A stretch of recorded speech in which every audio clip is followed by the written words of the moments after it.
Na minha frente está o ACER Iconia P10 e hoje eu gostaria de mostrar como você pode deletar uma senha do gerenciador de senhas.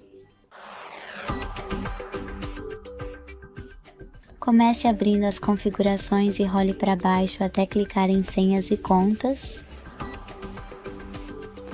Então toque neste ícone de engrenagem ao lado do Google.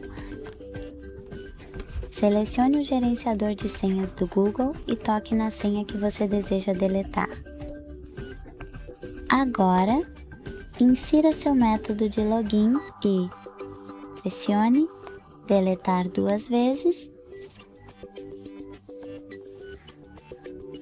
Muito obrigado por assistir. Se você gostou deste vídeo, não se esqueça de deixar um like, comentar e se inscrever.